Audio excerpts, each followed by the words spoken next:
एक बार दोनों हाथ जोड़ के आप सबको प्रणाम करता हूं और मैं बाबा महाकाल की धरती से आता हूं और इसलिए एक बार जोरदार जयकारा लगाए, महाकाल महाराज की, सीता मैया की, प्रभु रामचंद्र महाराज की, गोपाल कृष्ण भगवान की। आज आपके बीच फूल परास और मधुबनी जिला तो मधुबनी पेंटिंग के लिए पूरे दुनिया में प्रसिद्ध है। मधुबनी जिला, जोरदार अभिनंदन। इतनी सुंदर क्या कलाकारी होती है अपने सब प्रकार से। और वो जो मस्तक पे लगने वाला आपका राजसी पाग, ऐसा लगता है कि सोने चांदी के मुकुट फीके पड़ जाए, इतना सुंदर बनता है, वाकई अद्भुत लगता है। राजा जनक के काल से जनक की धरती पर आज जिस प्रकार का यहां वातावरण दिख रहा है, चुनाव में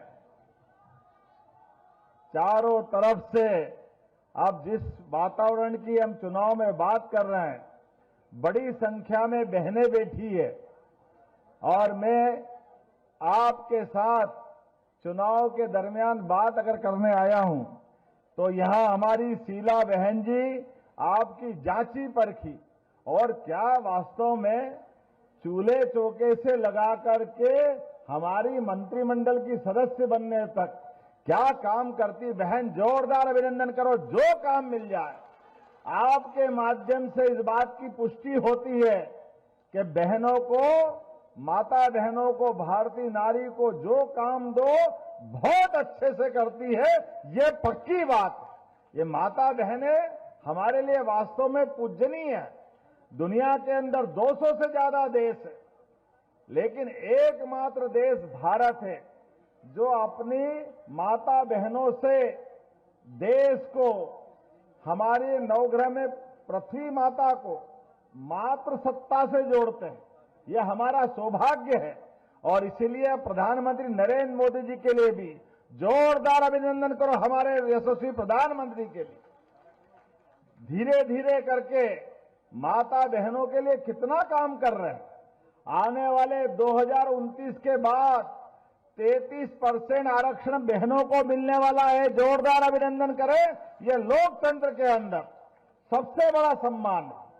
हमारी अनुसूचित जनजाति वर्ग से आने वाली महामहिम राष्ट्रपति जी के लिए भी पहली बार उड़ीसा की हमारी बहन, मैं इसलिए बात कह रहा हूं कि ये धरती कर्पूरी ठाकुर जी की भी धरती है। जोरदार अभिनंदन करें हमारे कर्पूरी ठाकुर जी के लिए, जिनको भारत रत्न का सम्मान देने का काम किसी ने किया है। तो एनडीए सरकार के माध्यम से हुआ। जोरदार मोदी जी के लिए और नीतीश कुमार जी के लिए अभिनंदन करें।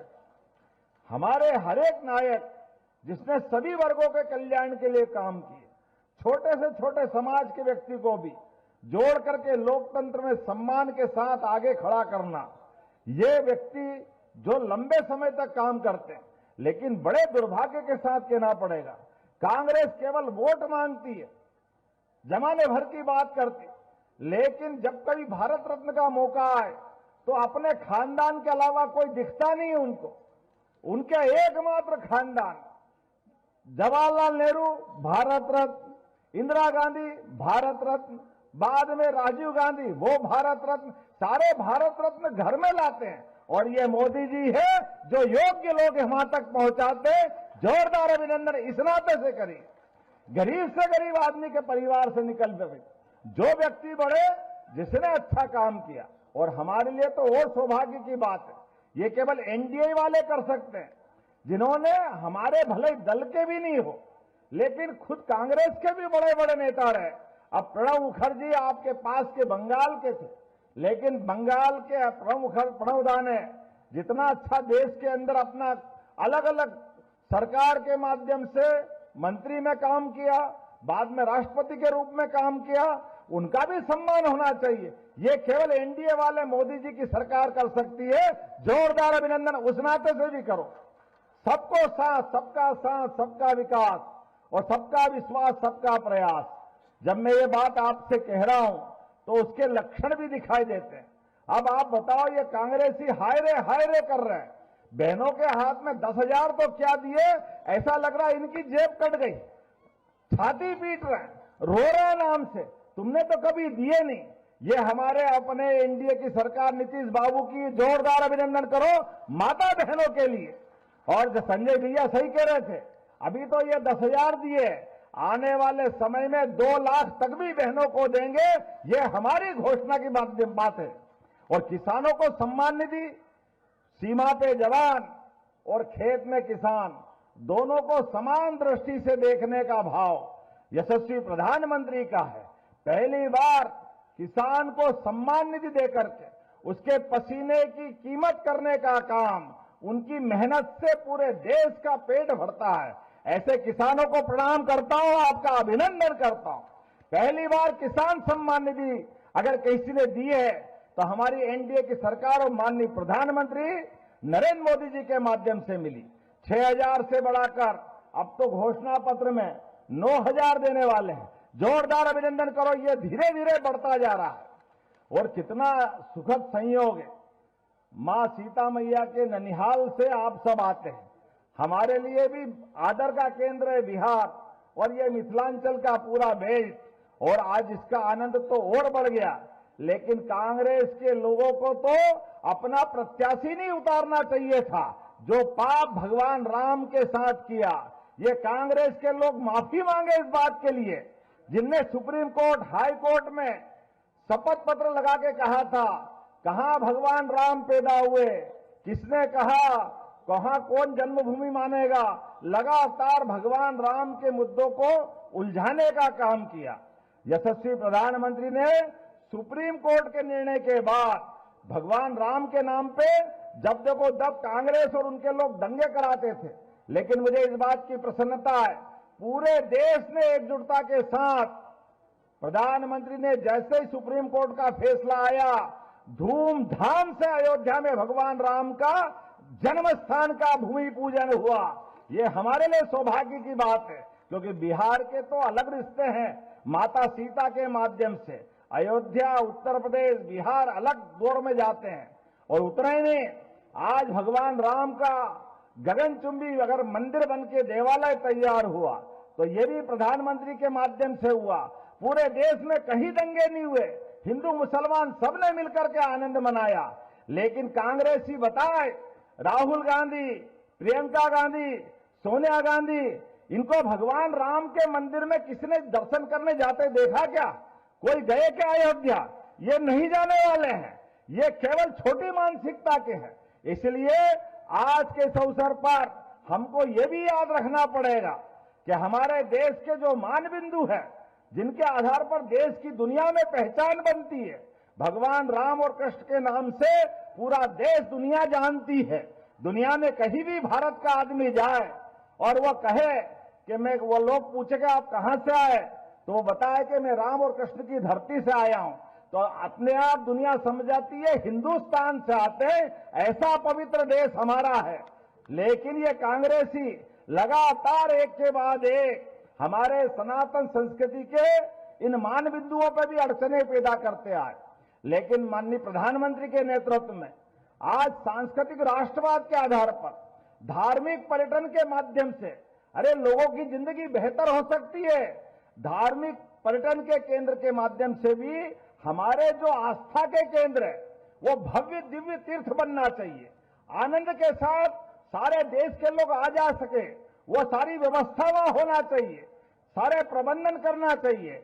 इसलिए आज सौभाग्य की बात है, मैं अपने बीच जब ये आपसे बात कर रहा हूं कि भगवान राम और कृष्ण की उस धरती पर अगर अयोध्या में मंदिर बना तो उसमें सबसे बड़ा योगदान सुप्रीम कोर्ट के बाद एनडीए की सरकार का है। जोरदार अभिनंदन करें।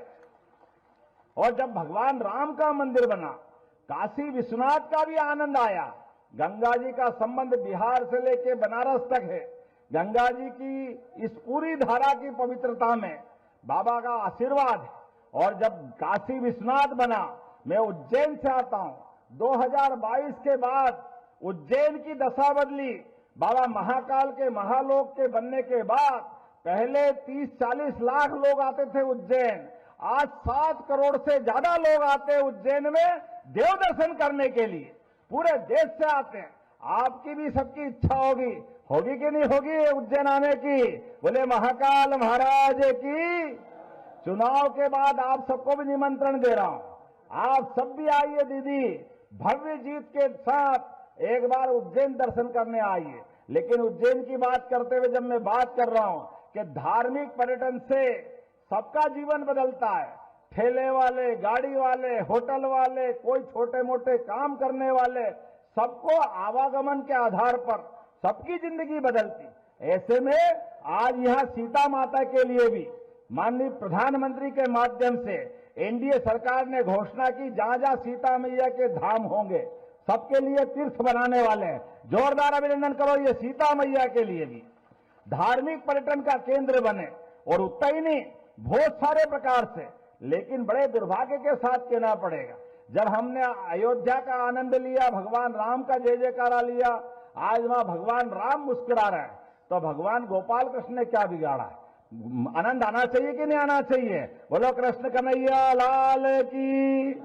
जब यहां अयोध्या में राम मुस्कुरा रहे, बाबा महाकाल के महालोक पे आनंद आया, काशी विश्वनाथ का आनंद आया, तो आने वाला समय तो हमारे मथुरा का ही है। मां गोपाल कृष्ण मुस्कुराना चाहिए कि नहीं मुस्कुराना चाहिए? कांग्रेस की आपके दरवाजे आए तो उनसे बोलना, अब कहते नहीं राम हमारे भी है, हम भी कह रहे हैं। अरे भैया, तुमने तो अड़ंगे लगाए थे, तुम तो उनके प्रमाण पूछ रहे थे, ये सारे पाप तुम्हारे सिर पे है। चलो कोई बात नहीं, वो भूल जाते हैं। अब दम से बोल दो कि हाँ मथुरा में धूमधाम से मंदिर बनाएंगे, हे दम तो बोल के बताओ। ये नहीं बोल सकते क्योंकि केवल वोट के भूखे हैं। और हमारे लिए सौभाग्य की बात है, आज मैं मिथिला में आकर के फूल परास में अपनी बहन के लिए बात कर रहा हूं। मैं इस बात का लिए जरूर बोलना चाहूंगा कि जनतंत्र के अंदर ये हमारी पार्टी का जो नारा है, सबका साथ सबका विकास, ये केवल बोलने के लिए नहीं, ये हर एक व्यक्ति के लिए। अरे हमारी पार्टी एकमात्र ऐसी पार्टी है जो किसी भी कार्यकर्ता को, किसी को मंत्री, विधायक, सांसद, जाति समाज नहीं देखती। मुझे इस बात की प्रसन्नता है कि मैं आपके यदुवंश से आता हूं और यदुवंश से आने के बाद भी पार्टी विधायक बनाती है, मंत्री बनाती है। ये हमारा सौभाग्य है। ये पार्टी हमारी सबको साथ लेके चलने वाली पार्टी। इसीलिए मंत्री और मुख्यमंत्री का तो सोच ही नहीं सकते, दूसरी पार्टी करके बताए, वो केवल एक परिवार से बाहर नहीं आती। और हमारी जैसी पार्टी सबको मौका देती। परमात्मा की दया से जब मैं आज आपके बीच में बात करने आया हूं, तो ये लोकतंत्र में होना चाहिए कि नहीं होना चाहिए? हर एक व्यक्ति को आगे बढ़ने का मौका, चाहे वो किसी जाति समाज का हो, ये मौका मिलना चाहिए कि नहीं मिलना चाहिए?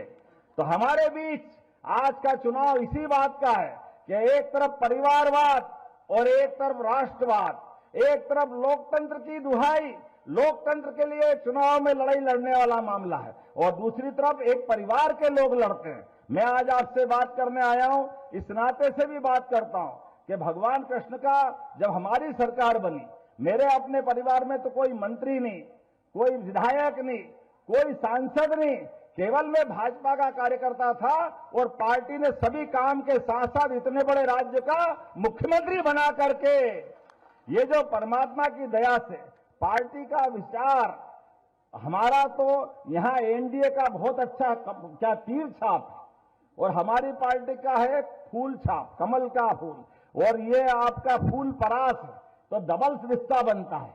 ये फैले हुए कीचड़ में फिर कमल भी खिल रहा है देश में, तो तीर भी निशाने पे लगना चाहिए। लगना चाहिए कि नहीं लगना चाहिए? तीर निशाने पे लगेगा और तीर छाप वाली बहन की जीत होगी। इसी अपेक्षा के साथ मैं हजारों किलोमीटर से आपके बीच आया हूं, और आपकी सबकी आंखें बता रही है, यहां का उत्साह उमंग बता रहा है कि आने वाले समय में 14 तारीख को जब रिजल्ट निकलेगा तो भारी बहुमत से तीर निशाने पे लगेगा। जोरदार अभिनंदन करें अपने जीत के लिए।